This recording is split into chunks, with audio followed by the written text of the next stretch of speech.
Good morning student. आज हम class third में चैप्टर नंबर 7 तीन बहनें आपको एक्सप्लेन करेंगे यानी समझाएंगे कि इस चैप्टर में क्या है और इससे हमें क्या शिक्षा मिलती है। तो एक वृक्ष होता है, वह जो हरी हरी घास थी वो सूखी जा रही थी। तो वृक्ष जो है घास से कहता है कि घास बहन तुम क्या बात है, क्यों कुमला रही हो। कुमलाना यानी मुरझाना, क्यों मुरझा रही हो। तो घास कहती है कि कितने दिन हो गए, कितनी तेज धूप हो रही है और गर्मी के मारे बुरा हाल हो रहा है और जिससे मैं ये अब तेज धूप बर्दाश्त नहीं कर पा रही हूँ। वृक्ष को भी क्या कहते हैं, पानी की और आवश्यकता होती है, तो इसलिए वह भी तेज धूप को सहन नहीं कर पा रहा है और बहुत दुखी हो रहे हैं वृक्ष और घास। जब भी जो है एक तेजी से दौड़ लगाती हुई वहां से गर्मी निकलती है। बोलती है कि वो वृक्ष कहते हैं अरे बहन तेज जब हवा का झोंका आता है तेज गर्मी का, तो वो पूछते हैं कि भाई गर्मी गर्मी तुम इतनी तेजी से कहाँ भागी जा रही हो।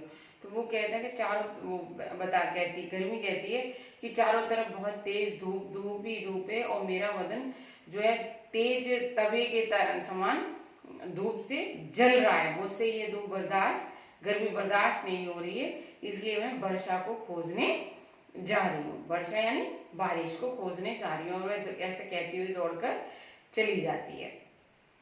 वृक्ष और घास भी वर्षा का इंतजार कर रहे होते हैं, तभी बारिश आ जाती है और पेड़ों को और हरी घास को जो है शांति मिलती है और वह हरे भरे हो जाते हैं। लेकिन कुछ ही दिनों बाद जब ज्यादा वर्षा होने लगती है तो चारों तरफ कीचड़ ही कीचड़ हो जाता है, रास्ता बंद हो जाता है, तो वो पेड़ जो है दुखी होने लग जाता है और घास भी दुखी होने लग जाती है, क्योंकि अब वो ज्यादा बारिश की वजह से कीचड़ों से, मिट्टी से और गारे से भर जाते हैं। तो वह दुखी हो रहे होते हैं। जब ही जो है बारिश जो है दौड़ लगाती हुई वहां निकलती है तो वृक्ष फिर पूछता है कि अरे वर्षा तुम भागी भागी कहाँ जा रही हो। तो वो कहती है देखा नहीं तुमने, यहाँ पर चारों तरफ कीचड़ ही कीचड़ है, पानी ही पानी भर गया है और रास्ता भी दिखाई नहीं दे रहा है और मुझसे तो अब चला ही नहीं जाता, इसलिए मैं अब सर्दी को खोजने जा रही हूँ। वृक्ष यानी पेड़ और घास भी दुखी हो गए थे ज्यादा बारिश होने की वजह से, तो वो सर्दी का इंतजार करते हैं और जब भी सर्दी आ जाती है कुछ दिन तो उन्हें सर्दी की जो ठंडी ठंडी हवाएं होती हैं वो अच्छी लगती हैं, लेकिन जब सर्दी तेज होती है तो वो वृक्ष को वो भी बर्दाश्त नहीं होती, घास को भी वो बर्दाश्त नहीं होती और वह ठिठुरने करने लग जाते हैं और वह इंतजार करते हैं कि कब जल्दी से गर्मी आए। फिर वो जब ज्यादा ठंड हो जाती है, बर्दाश्त नहीं होती है, ठिठुरने लगते हैं, तभी वो जो सोचते हैं कि अब गर्मी आ जाए, तो दौड़ लगाती हुई तभी ये सर्दी भागती हुई आती है और वृक्ष कहता है कि सर्दी सर्दी तुम कहाँ भाग कर जा रही हो। तो वो कहती है कि देख नहीं रहे कितनी ठंड हो रही है, मेरा शरीर ठंड के मारे ठिठुरन के मारे ठिठुरा जा रहा है और अब मुझसे ये ठंड बर्दाश्त नहीं हो रही है, मैं जो है गर्मी को खोजने जा रही हूँ। तो वह फिर गर्मी को खोजने जाती है और जब भी गर्मी आ जाती है तो इस तरीके से गर्मी, वर्षा और फिर सर्दी और फिर गर्मी, फिर वर्षा, फिर सर्दी का आना जाना लगा रहता है। और तो वो वृक्ष जो है वो पेड़ कहता है कि तुम तीनों बहनों का यानी गर्मी, सर्दी और बरसात, गर्मी, बरसात और सर्दी, तुम तीनों बहनों का आना जाना ही ठीक है, जिससे संतुलन बना रहे। यानी कहने का मतलब है इस कहानी से हमें क्या शिक्षा मिलती है कि हम लोगों को आपस में अपने कार्य को समय समय पर बांटते हुए करते चलना चाहिए, अपने कर्तव्य का पालन करते रहना चाहिए और हर चीज की एक सीमित चीज ही हमें सफलता देती है या अच्छी लगती है।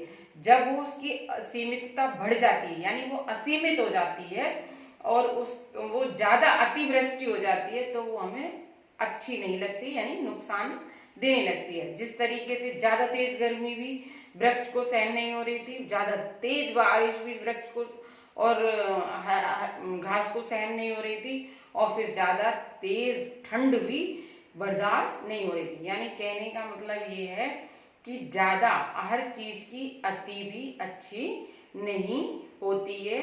हमारा जो है, हमारा जीवन आने जाने पर ही निर्भर है। क्रमानुसार सब कुछ आता जाता और चलता रहे, तभी हमारा संतुलन बना रहेगा। तो बच्चों, आपने सीखा इस कहानी से हमें क्या शिक्षा मिली कि हमें मिलकर बांटकर एक दूसरे के सारे काम करते रहने चाहिए।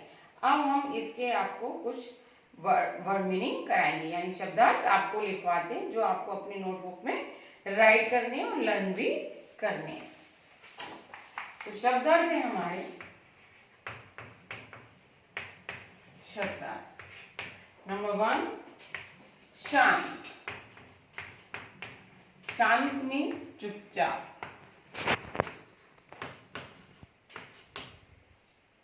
नंबर 2, वृक्ष। वृक्ष मीन्स पेड़। नंबर 3, कुम्हलाना। कुम्हलाना मुरझाना। नंबर 4, आवश्यकता। आवश्यकता मीन्स जरूरी या जरूरत। नंबर 5, अनुभव।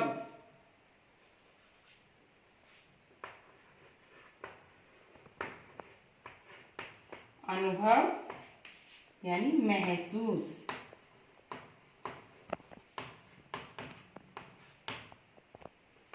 नंबर 6, व्याकुलता।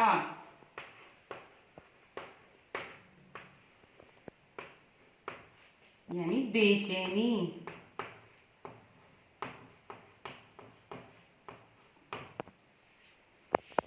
नंबर 7, प्रतीक्षा। प्रतीक्षा मीन्स इंतजार। नंबर 8, मुक्ति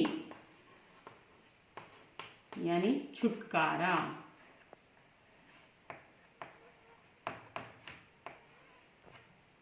मुक्ति मीन्स छुटकारा।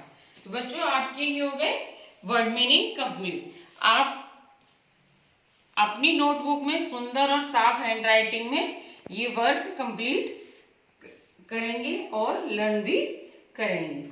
आज का आपका होमवर्क है learn and right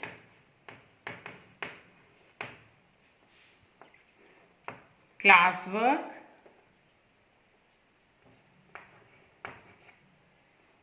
in notebook. आज की कक्षा में इतना ही, फिर मिलेंगे। धन्यवाद।